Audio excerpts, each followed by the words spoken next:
Okay, we're going to go through the science worksheet on electrical system. This is the first electrical worksheets that you have done, and doesn't prove to be easier because didn't seem to have anyone getting full marks for the paper.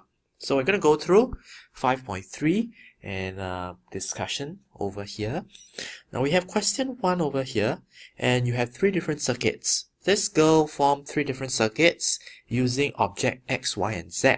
But the problem is you don't know which object is being used, right? And what type of materials these objects are. We only know that for sure if things were metal, usually they are conductors of electricity. Whereas those that are non-metals, they are actually insulators, which means that they do not allow electrical energy to flow through. So what happens is that you are given 3 setups, and in these 3 setups results, you are going to determine which one is conductor, which one is not. Now we look at the simplest one. Simplest one is always series. In an exam, we also want to look at circuits that are the simplest first. Series is the easiest of all, right? Now in X, it seems that the bulb did not light up. Now if X didn't light up, if the lamp in X didn't light up, it must be because this is an insulator. So it is preventing the flow of your electrical energy. So X must be an insulator. There's only 2 possible answers now.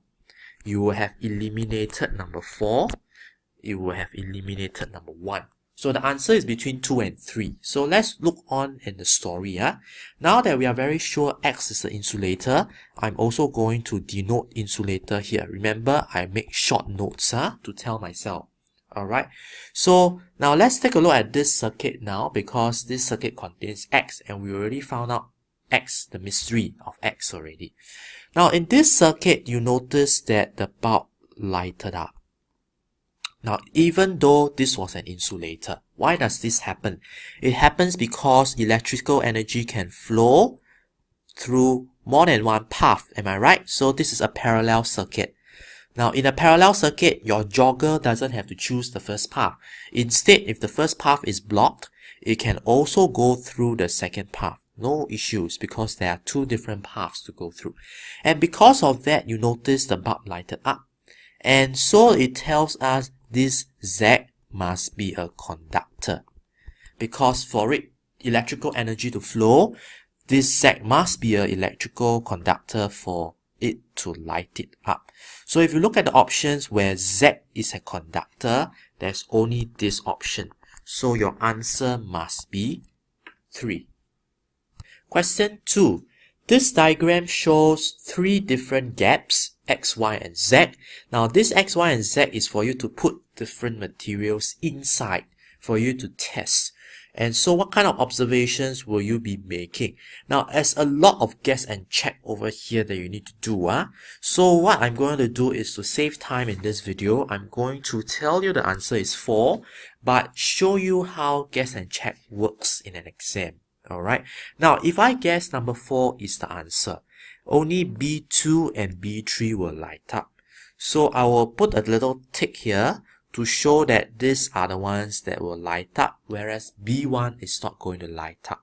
Okay, now for B2 and B3 to light up, we must make sure that Y is a conductor, right? So a conductor could be a metal. And for B3 to also light up, obviously this has got to be a conductor as well, so that you got a closed circuit, right, with all the conductors, electrical energy flowing through this path, so that B2 and B3 will light up. So Y and Z, for it to be metal, let's take a look. Y, iron is a metal. Z, copper is a metal. Okay, now we go on to X. X should not light up, right, based on the observation. Now for X not to light up, this one must be a non-metal.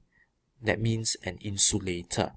So we look at the observation why number 4 is correct, because yes, X is a non-metal. So you do by guess and check this way. You can do it for option 1, you can do it for option 2, you can do it for option 3, and then you realize, hey, option 4 is the only one that seems to work. then the answer must be number 4.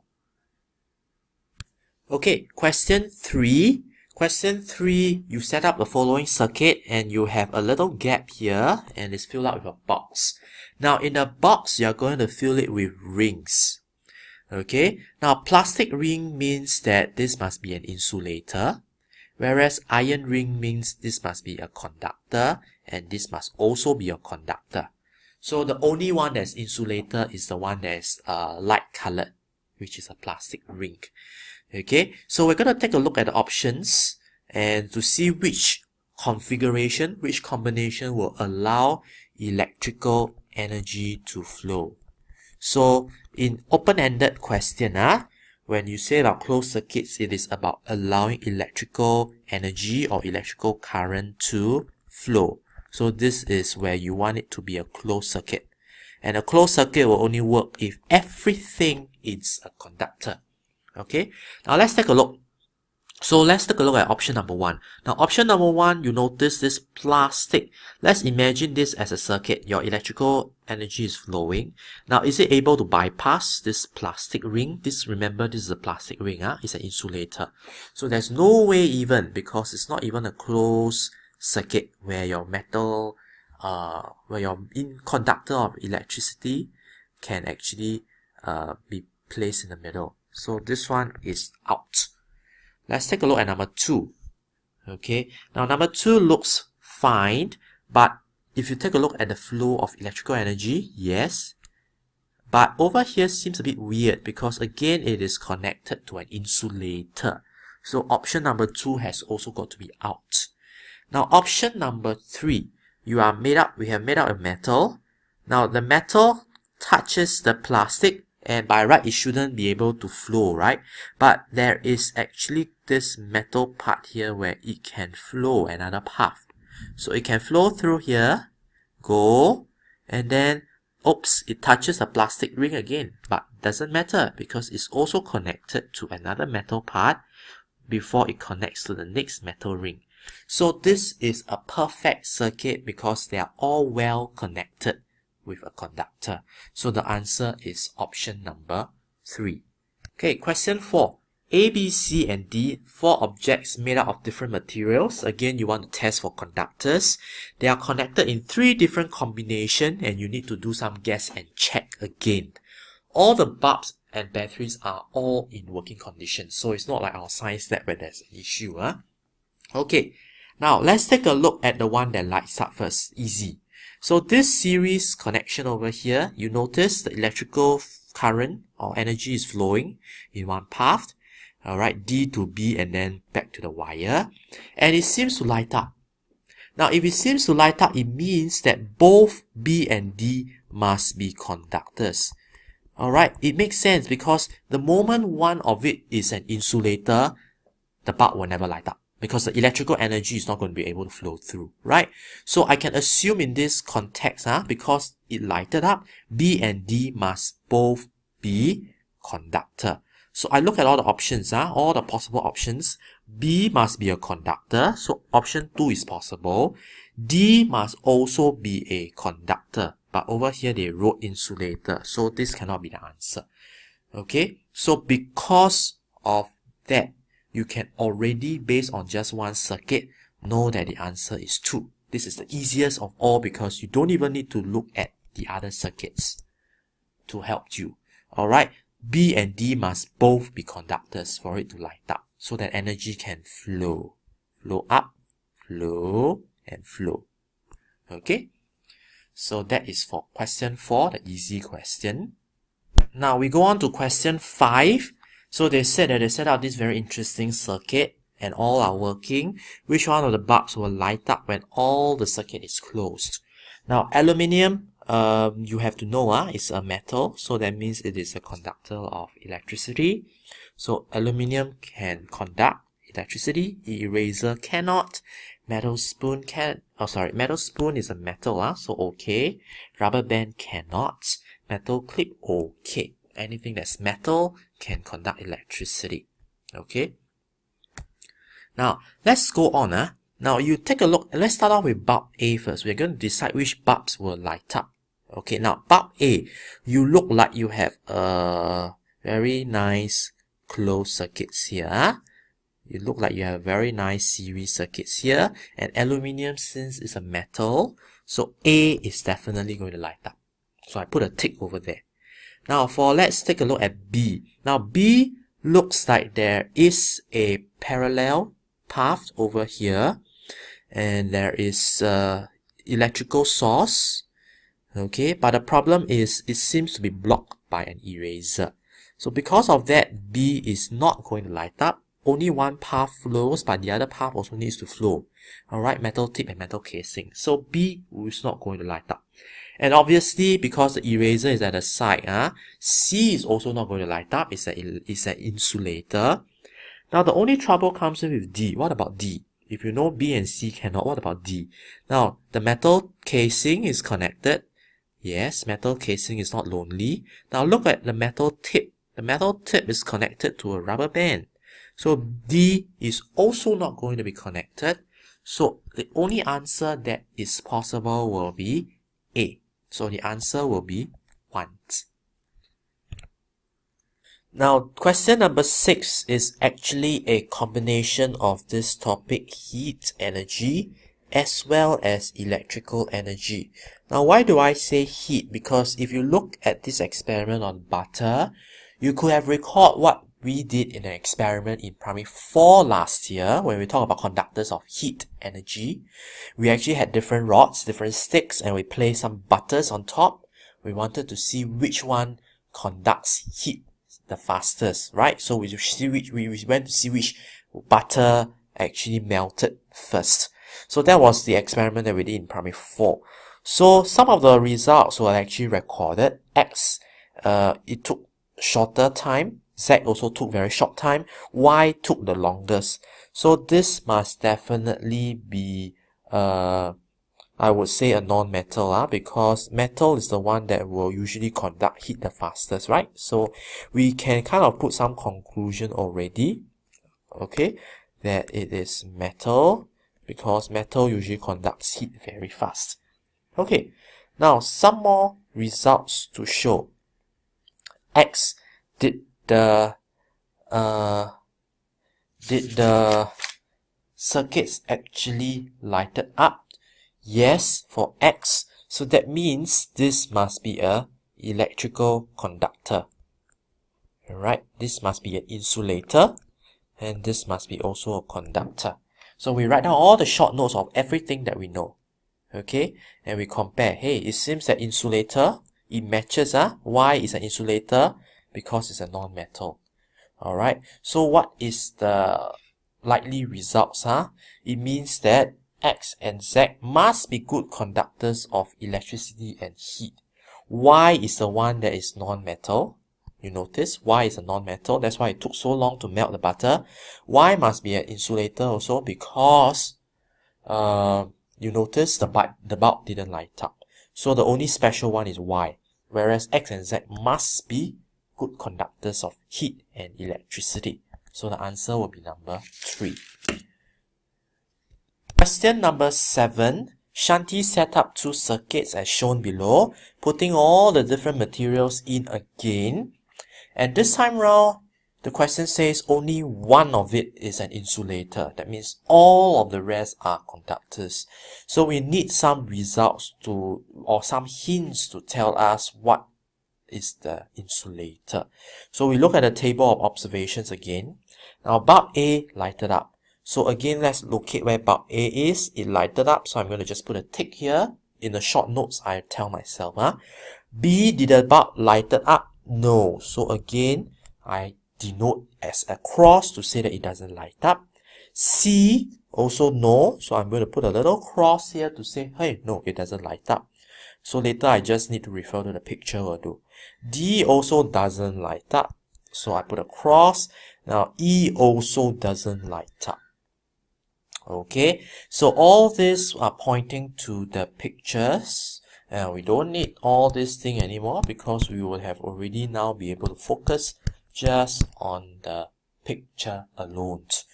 Okay, the pictures is the only one focus that we're going to look at now. Okay, now A is the only one that seems to light up. Now if A lights up, P must be a conductor, right? It must be a conductor, because if it is not a conductor, how is electrical energy able to flow to the tip and the casing? Correct? So if P is the conductor, then Q must also be a conductor, because both of these must be a conductor for the bulb A to light up. So P and Q cannot be the insulator. P and Q is out. Alright, because we want to find out which one is definitely an insulator. Now we are left with option 3 and option 4, R and S. Let's go back to the picture. Okay, now we know that Q must be and P must be a conductor. So let's also write that down to inform ourselves, to remind ourselves in the picture. Okay, now let's take a look at this path over here, this path of electrical energy. Okay. Now, you would have noticed this is like just one path, okay, like a series, part of the parallel, this is a series. Now, we already established that P must be a conductor, okay. So for this to be a conductor, by right, lamp C should be able to light up. But why is it still not lighted up? It must be because this R is an insulator, okay. Now, P, we already said, is a conductor. Right, in the first picture here, circuit 1. So P must be a conductor. Now, if this is also a conductor, C is supposed to light up. But the problem is that this R doesn't. It must be an insulator for this C not to be able to light up. So the circuit is broken because of the insulator.